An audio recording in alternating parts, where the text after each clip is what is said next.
Students, उम्मीद करता हूँ सब खैर खैरियत से होंगे। आज हमारा टॉपिक है सीपीयू। फर्स्ट ईयर का चैप्टर नंबर 5 का टॉपिक है सीपीयू। अब सीपीयू हमारे पास क्या होता है? सीपीयू इसको बोलते हैं हमारे पास central processing unit. CPU stand for central processing unit. Central processing unit. अब ये क्या कहलाता है? एक्चुअल में this one is also called brain of the computer. क्यों ब्रेन ऑफ द कंप्यूटर इसे कहा जाता है? क्योंकि तमाम किस्म की प्रोसेसिंग, ऑल प्रोसेसिंग जो कंप्यूटर में हो रही होती हैं वो किस में आकर हो रही होती हैं? इस सीपीयू के अंदर आकर हो रही होती है। ओके स्टूडेंट्स, इसके बाद ये जोन सा है हमारे पास सीपीयू। सीपीयू है कंप्यूटर का बहुत इम्पोर्टेंट कंपोनेंट। इसके बगैर कंप्यूटर रन नहीं कर सकता। और ये हमारे पास क्या कहलाता है? इसका दूसरा नाम है it is also called processor. Okay, then जो कंप्यूटर हमारे पास मौजूद होते हैं, तमाम कंप्यूटर मौजूद होते हैं, एवरी कंप्यूटर, हर कंप्यूटर का सीपीयू लाजमी होता है। All computer must have CPU means Central Processing Unit। Without CPU computer कोई भी एक्टिविटीज़ सर अंजाम नहीं देता। अब CPU कहाँ पर मौजूद होता है? ये मदरबोर्ड के अंदर मौजूद होता है। अब मदरबोर्ड क्या होता है वो मैं आपको बताता हूँ। एक जो हमारे पास ये डिस्प्ले स्क्रीन मौजूद होती है, डिस्प्ले स्क्रीन के साथ ही जो हमारे पास पड़ा होता है, जो डिस्प्ले स्क्रीन जिसके साथ कनेक्टेड होती है, उसको बोला जाता है हमारे पास motherboard. This one is also called आपके पास mother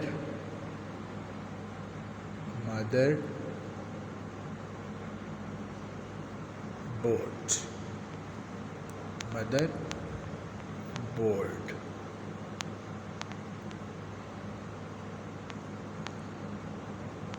okay student, this one is also called mother board. अब ये मदर बोर्ड किस तरह क्या करता है, क्या एक्टिविटीज सर अंजाम देते हैं, ये इसके अंदर सीपीयू जो होता है वो क्या करता है, किस तरह एक्टिविटी सर अंजाम देता है, वो डिस्कस करता है। It carried out most of the work of the computer. मतलब ये क्या करता है? जो वहाँ पर ज़्यादातर वर्किंग सर अंजाम कंप्यूटर के अंदर दे रही होती है वो इसने क्या करना होता है? सर अंजाम देना होता है। अब सीपीयू क्या करता है? जो सेट ऑफ इंस्ट्रक्शन या जो इसके पास ऑल ऑपरेशंस मौजूद होते हैं, वो जैसे आपके पास ऑपरेशन वहाँ पर अक्कर हो रहे होते हैं कंप्यूटर में, जिस तरह की सेट ऑफ इंस्ट्रक्शन गिवन होती है। फॉर एग्जांपल इंस्ट्रक्शन गिवन है, मूव की इंस्ट्रक्शन हो गई, इसी तरह ऐड की इंस्ट्रक्शन हो गई, इसी तरह आपके पास सब्ट्रैक्शन की हो गई, सब जिसको बोला जाता है सब। देन ये तमाम सेट ऑफ इंस्ट्रक्शन आपके पास क्या CPU according to the instruction, जो इंस्ट्रक्शन इसे दी जाती हैं उस मुताबिक अपनी एक्टिविटीज़ को क्या करता है? सर अंजाम देता है। और उनको इंस्ट्रक्शन जो दी गई होती हैं उस मुताबिक बताता है, उन इंस्ट्रक्शन को एग्जीक्यूट करता है। एग्जीक्यूट करने के साथ ही वो क्या करता है? तमाम पार्ट्स जो दूसरे कंप्यूटर के साथ इंटरलिंक है उनको बताता है कि किस तरह अब वर्किंग सर अंजाम देनी है, means what to do. Okay students, clear है? अब जो मोस्ट वर्क हमारा होता है जो कंप्यूटर में सर अंजाम दिया जाता है वो कंसिस्ट होता है एक कैलकुलेशंस पर और डेटा ट्रांसफ़र पर। कैलकुलेशंस किस किस्म की होती हैं? कैलकुलेशंस होती हैं आपके पास एडिशन करवा ली, देन सब्ट्रैक्शन करवा ली, मल्टीप्लिकेशन करवा ली, अप टू सो ऑन। ये तमाम इंस्ट्रक्शन क्या होती है आपके पास मौजूद होती हैं। डिवीजन हो गई, मॉडुलस की हो गई, ये तमाम इंस्ट्रक्शंस क्या होती हैं? मौजूद होती हैं। सीपीयू जो होता है वो मुश्तमिल होता है दो आपके पास यूनिट्स पर। कौन कौन से यूनिट हैं? एक ALU यूनिट, जिसे बोला जाता है arithmetic and logic unit. Okay students, then next one होता है कंट्रोल यूनिट। यहाँ तक क्लियर है? ठीक, उसके बाद हम चलते हैं इनकी एक्सप्लेनेशन की तरफ। क्या होते हैं ALU और कंट्रोल यूनिट? ये देख लें, ALU ये भी पार्ट किसका होता है हमारे पास? CPU का ही पार्ट होता है। ALU is a part of CPU। जैसे अब ये CPU फॉर एग्ज़ाम्पल मौजूद है मेरे पास, CPU एक मौजूद है, फॉर एग्ज़ाम्पल इसे कोई कह दो CPU, तो ALU उसका एक छोटा सा ये क्या है? पार्ट है। ALU इसका क्या है?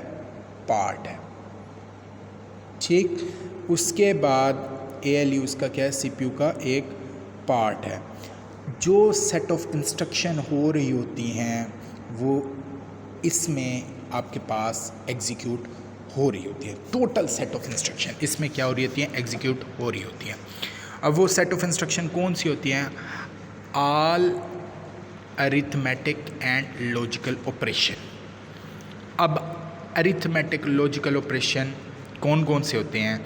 वो हैं अरिथमेटिक ऑपरेशन में एडिशन, ये मौजूद है, देन सब्ट्रैक्शन, देन मल्टीप्लिकेशन और डिवीजन। ये तमाम किस में होती हैं? अरिथमेटिक यूनिट के अंदर होती हैं। देन लॉजिक में क्या होता है? लॉजिकल ऑपरेशन में क्या होता है? कंपैरिजन आता है दो डाटा आइटम्स के दरमियान। एक किस तरह का कंपैरिजन आता है? क्या एक फर्स्ट वन ग्रेटर देन है, या दोनों इक्वल टू है, या वो फर्स्ट वन क्या है? लेस देन है अदर से। ओके, क्लियर हो गया? ये तमाम किस में परफॉर्म होती हैं? लॉजिक यूनिट में। क्लियर? देन सेकंड हम यूनिट की बात करते हैं जिसको बोला जाता है हमारे पास कंट्रोल यूनिट। ओके, जैसा कि हमें पता है कंट्रोल यूनिट क्या है, ये भी इम्पोर्टेंट पार्ट है CPU का। किस तरह एक्ट करता है? सुपरवाइज़र का। मीन्स के क्या है? ये सुपरवाइज़र की तरह काम कर रहा होता है और तमाम जो एक्टिविटीज़ कंप्यूटर के अंदर हो रही होती है उनको ये क्या करता है? आपके पास कंट्रोल कर रहा होता है। अब वो कौन कौन सी एक्टिविटीज़ हैं? मेन मेमोरी एक मौजूद है आपके पास। मेन मेमोरी के अंदर क्या पड़ी हुई है? इंस्ट्रक्शंस पड़ी हुई हैं। इंस्ट्रक्शंस इस तरह इंस्ट्रक्शंस क्या मौजूद हैं। अब ये क्या करता है? CPU ये कंट्रोल यूनिट ये आपके पास जो CPU का कंपोनेंट है यहाँ से फेच करता है इंस्ट्रक्शन। क्या करता है? फेच करता है, यहाँ से गेन एक्सेस लेता है। देन इंस्ट्रक्शन फेच करने के बाद उनको क्या करता है? ये इंस्ट्रक्शन जब वो फेच उसने कर लिए उसके पास उनको समझता है। इंटरप्रेट करना क्या? उसको समझता है। समझने के बाद उसको देखता है, आया चेक करता है, फाइंड करता है कि कौन से ऑपरेशन, क्या ऑपरेशन मींस मूव का है, ऐड का है, सब्ट्रैक्ट का है, कोई और ऑपरेशन है, वो उनमें से कौन सा ऑपरेशन मैंने क्या करवाना है? परफॉर्म करना है। टोटल एग्जीक्यूशन जो इंस्ट्रक्शन की हो रही होती है इनको ये कंट्रोल यूनिट क्या कर रहा होता है? कंट्रोल कर रहा होता है। ओके स्टूडेंट्स, यहाँ तक क्लियर है? देन मूव करते हैं हम नेक्स्ट टॉपिक की तरफ। अगला टॉपिक है हमारा another component of computer architecture is also called main memory. Main memory क्यों इम्पोर्टेंट कंपोनेंट है? किस लिहाज से? मेन मेमोरी के अंदर both set of program, then आपके पास डेटा, प्रोग्राम और डेटा दोनों ये क्या होते हैं? इसमें यूज़ हो रहे होते हैं। ओके स्टूडेंट, क्लियर है? बोथ प्रोग्राम एंड डाटा, ये मैंने राइट भी कर दिया साथ में। प्रोग्राम और डाटा दोनों इसमें क्या हो रहे होते हैं? यूज़ हो रहे होते हैं। और एक्चुअल में working area of computer main memory को बोला जाता है। ओके, कंप्यूटर इसके बगैर, मेन मेमोरी के बगैर भी वर्क नहीं कर सकता। जिस तरह CPU के बगैर काम नहीं कर सकता, इसी तरह मेन मेमोरी के बगैर भी कंप्यूटर कोई भी काम सर अंजाम नहीं देता। अब बात करते हैं थोड़ा स्ट्रक्चर ऑफ मेन मेमोरी की, मेन मेमोरी के स्ट्रक्चर के हवाले से। अब इस जो मेन मेमोरी है मॉडर्न कंप्यूटर में ये यूज़ हो रही है, इसकी फॉर्म क्या है? चिप की फॉर्म में ये यूज़ हो रही है। किसकी फॉर्म में यूज़ हो रही है? चिप। अब चिप किससे मिलकर बना होता है? सेमी कंडक्टिंग मटेरियल से। किससे मिलकर बना होता है? Semi conducting material. अब चिप के अंदर जो मौजूद होते हैं या वो चिप जिनसे मिलकर बनी होती है वो थाउजेंड्स या मिलियंस ऑफ सेल्स से बनी होती है।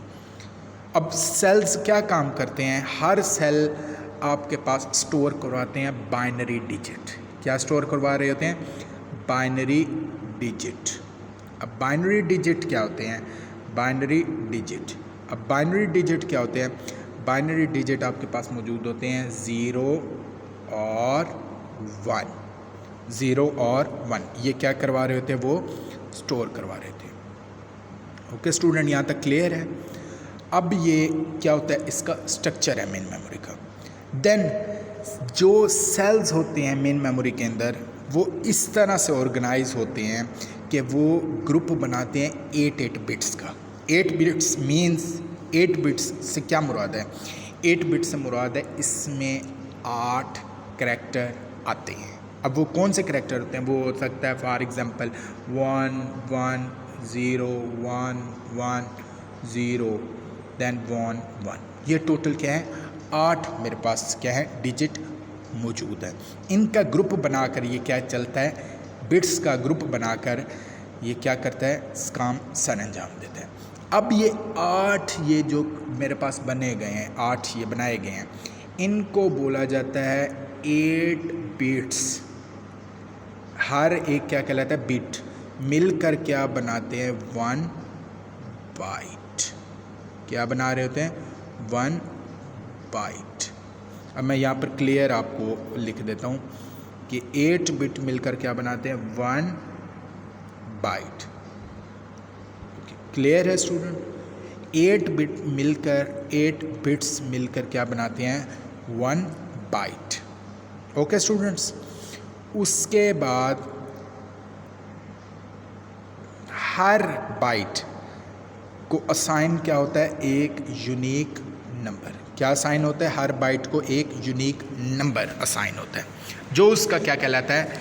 एड्रेस। क्या बोलते हैं? एड्रेस और ने क्या बोला जाता है? और लोकेशन। क्या बोलते हैं? एड्रेस और लोकेशन। एड्रेस और हमारे पास क्या बोला जाता है उसको? लोकेशन। ओके स्टूडेंट्स, क्लियर है? ये टोटल था हमारे पास स्ट्रक्चर ऑफ मेन मेमोरी। ठीक, देन उसके बाद अब हमने रीड करना है किस तरह ये एक्सेस करती है डाटा मेन मेमोरी के अंदर से। वो है, क्योंकि हमने जैसे पढ़ा है ये किस में? ग्रुप्स में मौजूद होते हैं। 8 बिट्स का ग्रुप होता है जो कि क्या कहलाता है? बाइट कहलाता है। अब मेन मेमोरी सीक्वेंस से डाटा एक्सेस करती है। किससे? बाइट्स से। बाइट्स ऑफ सीक्वेंस जो मौजूद होती हैं वो क्या करते हैं? ये ऐसे डाटा को एक्सेस करते हैं। सीपीयू और अदर जो उनसे कंपोनेंट्स होते हैं वो जिस बाइट को एक्सेस करना हो उसका क्या ऐड करते हैं? उसमें एड्रेस और लोकेशन ऐड करते हैं, स्पेसिफाई करते हैं। फिर डाटा को क्या किया जाता है? हमारे पास एक्सेस किया जाता है।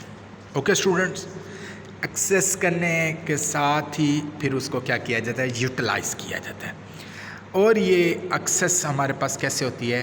रैंडमली भी हो सकती है, क्योंकि हर किसी का अलग अलग इंडिविजुअल बेस पर लोकेशन मौजूद है, मींस एड्रेस मौजूद है। तो इस लिहाज से हम डिफरेंट जोन से आपके पास बाइट्स मौजूद होती हैं उनको हम रैंडमली क्या कर सकते हैं? एक्सेस कर सकते हैं। क्लियर हो गया इतना? देन जो हमारे पास मेमोरी होती है वो मिलकर बनी होती है इलेक्ट्रिक कंपोनेंट से। अब जोन सा पार्ट भी आपने मेमोरी का एक्सेस करना है वो क्या लेता है? इक्वल टाइम टेक करता है। मतलब ये नहीं है कि कोई मेमोरी ज़्यादा टाइम टेक करेगी, कोई कम करेगा। हर पार्ट क्या टेक करेगा? इक्वल टाइम टेक करेगा। इसमें किसी किस्म की मैकेनिकल मूवमेंट की ज़रूरत हमारे पास नहीं होती। ठीक है, no mechanical movement is required. जब डाटा को क्या कर रहे हो, एक्सेस कर रहे हो। इसीलिए मेमोरी हमारे पास ये क्या है, फास्ट है। क्या है, फास्ट है। किसके मुकाबले में, other storage devices like magnetic disk ETCs। ठीक है, 2 टाइप की हमारे पास मेमोरीज यूज़ होती हैं, रैम एंड रोम। ये इंशाल्लाह कल के लेक्चर में हम क्या डिस्कस करेंगे। ओके स्टूडेंट, टेक केयर, अल्लाह हाफिज़।